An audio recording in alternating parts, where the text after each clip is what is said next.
All right, Scott, here is the week 8 Klein Brothers Pools coaches top 20. 21 coaches voted this week.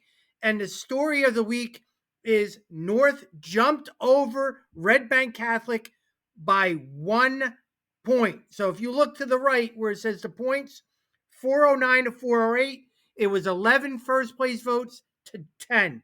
That's how close it was. So North jumped to the number 1 ranking for week 8. What do you think? For the first time all season, Yep. RBC has held that spot since the beginning. So now the coaches, tiny hair nudging North ahead. Again, I know I could see this flip flopping Every week. back and forth in a couple weeks, but finally we're going to get to the nitty gritty of playoffs and all that.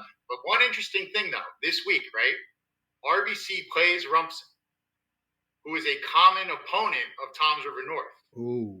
Toms River North beat Rumson. Was it 40 to 27 or 28 earlier? 40-27. Yep. 40 to 27. So is RBC has multiple incentives in this game.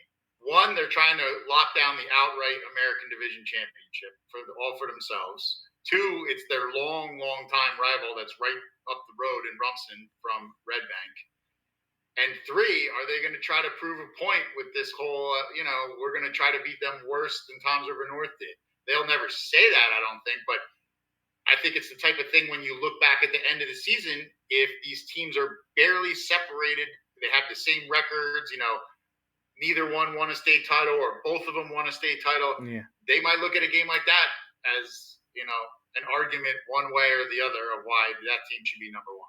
Yeah, well, I mean, or it could jump every week. You never know how people are thinking, with our coaches. So that's interesting. So 1 point separated them. As you can see, Jackson, we had Marlboro jumped all the way up to 15. Manasquan came back in, and they're a program that deserves to be in the top 20 every year. Well, that's what they would think, but they were out. They were uncharted waters a little bit, being out of the top 20, but they're back in with that. Some teams moved up. Manalapan moved down. They're now 16. They dropped 5 spots. I think it's a nice move up there for Freehold Township too. Just on the outside of the top 10 at 13 from 17, and Southern with the win over Howell, they jumped up quietly.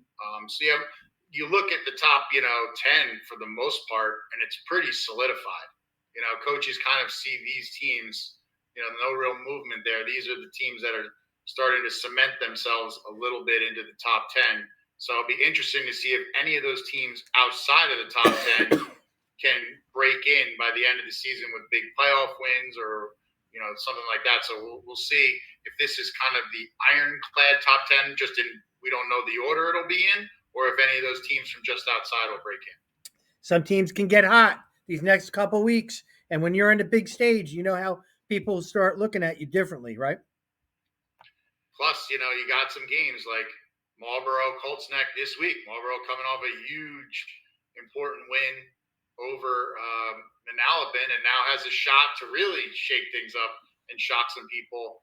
And you also look at, some pretty good football being played in the Freehold Regional District this year. Colts Neck having a division title season, Marlboro with their big win, Freehold Township with one of their best seasons. So pretty good year between all those rival schools. Yeah, and Howell just slipped down, so there was 4 schools right there. You're right. Good. And Manalapan still have in there.